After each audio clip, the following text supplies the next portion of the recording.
Welcome to the B-Plug. This cheap anti-raid solo starter base design is good for any situation when starting on a new wipe. You got a solo, duo, trio, doesn't matter. You can use it with a group or just by yourself. When you got a B-Plug, you got no backdoor. And no backdoor means nobody can get that juicy loot. This is a small, cost-effective solo starter base you need to jumpstart your wipe right now.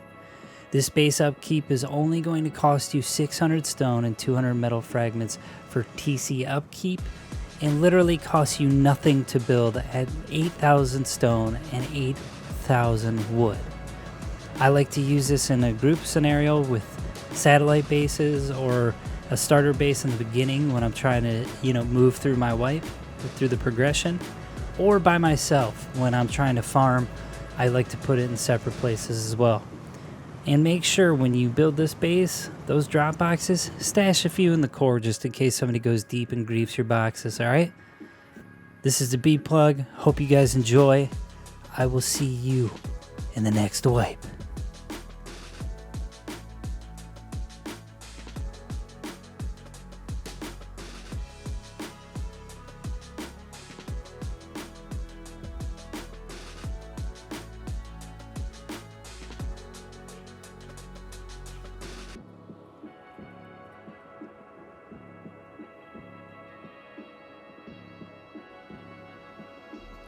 Alright, welcome back ladies and gentlemen. It's your boy Razor from RazorTube coming at you with another base build video today.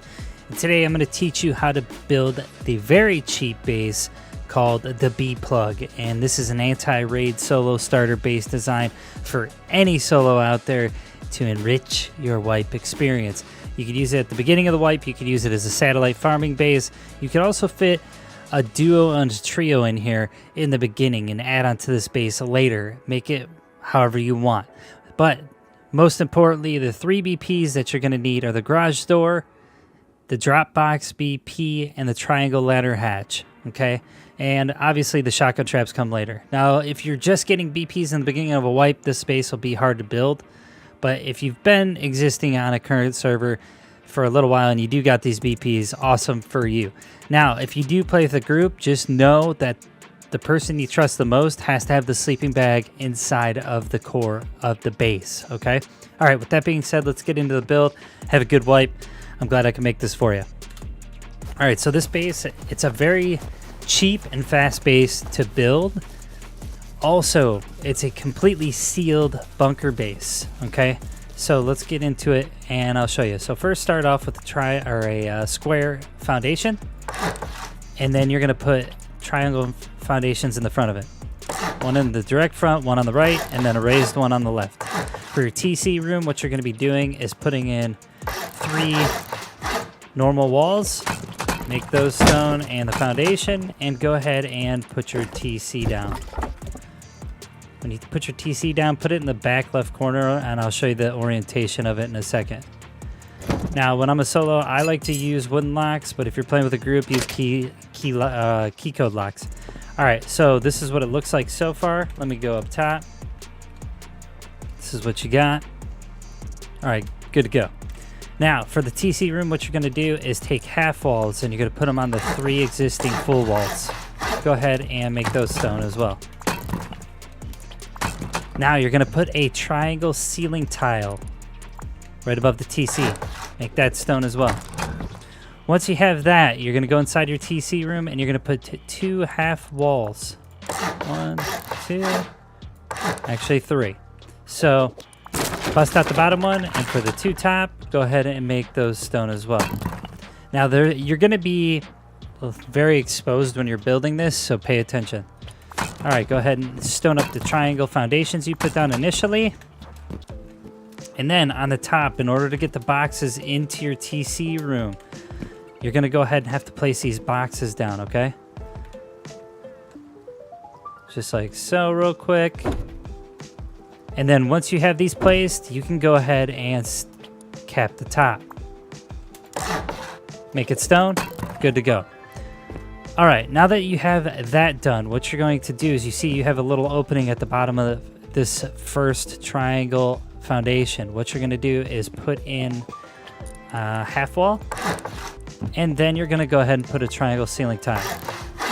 Now, before you put this down, what I will mention is you're going to have to put down a sleeping bag on the inside. So in order to do that, you're just going to go ahead and take your sleeping bag and just put it down right here. Now, you can cap off this end on the outside by putting in a half wall and triangle ceiling tile again. And go ahead and boom, there you go. Make sure the hard side's facing out so you don't get soft side rated. And awesome. Now we're going to make the furnace room. What this is you're going to go ahead and put in some half walls on the left and right. You're going to go ahead and stone those. And then you're going to go ahead and take full walls and put them around the entire base, besides one tile. Now you should have something that looks like this.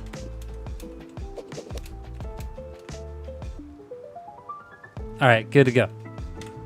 Now that you got those walls down, go ahead and stone those. Now what you're going to do is put one single doorway frame here and make that stone. All right, now that you have this finished, you could go ahead and put in your single door, and you're good there.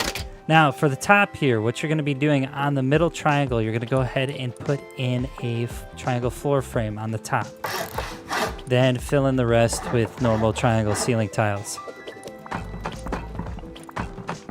Once you have that done, go ahead and put your double doorway frames in.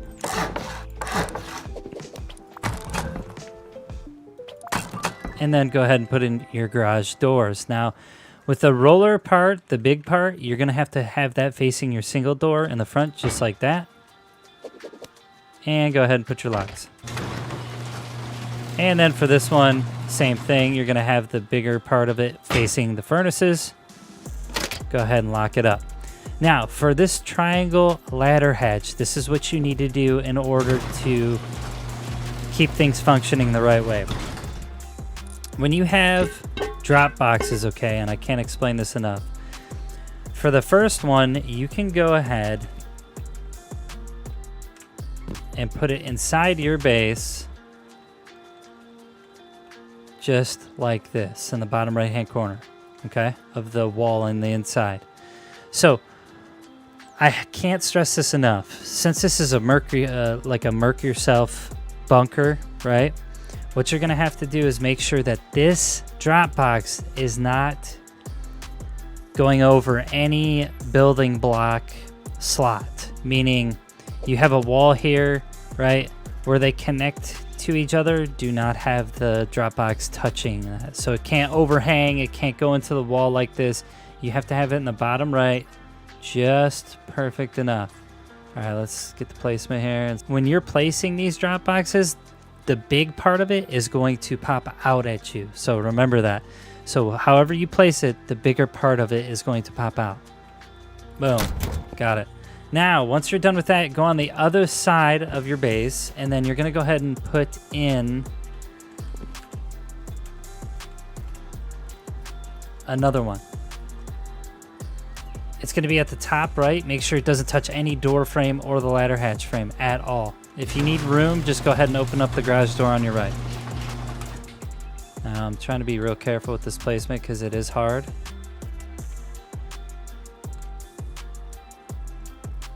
There we go. Now, the way drop boxes work, what you need, obviously, is one drop box where you deposit stuff for the core and another one where you could deposit stuff from the core and make it come to the outside. Okay, now that we got that done, we should be able to place the triangle ladder hatch just fine. Now with the triangle ladder hatch, I like to open it to where it opens towards the single door, right? So if anybody tries to go deep and I accidentally leave this garage door open, then I have to literally open this so I can use it to block them. I like to put a wood lock on it, but now it's good to go. Now, another thing about this base with the shotgun placement, obviously you can do it however you want. I don't care how you put them, but this is how I put mine. So for the jump up on the inside, I like this hat facing the door, okay? Just like so. And then for the other two, I like to have my ladder hatch covered, so if somebody's door cabinet up top. I have one going facing that, and then I have another one facing the front door like so. And you could still fit your furnaces below this and crouch and get to them to gain access, so don't worry about that. In order to gauge that, I kind of just put the shotgun trap right next to the one on the roof, just like this. Now you have 2 shotgun traps covering the front door and 1 covering your ladder hatch. Now we do have a raised triangle foundation in the front, but what I like to do is just put another triangle foundation in the front like this and make it stone. And that's it. Now, if you don't want to put a triangle ladder hatch in the front, or a triangle foundation in the front, geez, I'm stroking out. You don't have to. You can just make a twig, and then you can build around the space however you want. What I like to do is, I honestly use the roof access as my front door, so I build around the rest of the base solid. But that is the B plug, and this is the cheap anti-raid solo starter base design. Now remember, you can use this as a satellite base as well, just for farming around monuments and stuff. I like to use it during wipes when I know that I'm just going to go farm in the snow or near any type of monument to get components, and it's pretty good. I fit 2 or 3 people in here before. I mean, I don't suggest it as a main base. If you do use it as a main base, obviously, build onto it however you want. And it would be good if you guys dropped a comment below and let me know what you think about this base and what you would do to it, or even send me pictures in the Discord of how you've added onto it. Anyways, that's it for now. I will see you next base video. Bye!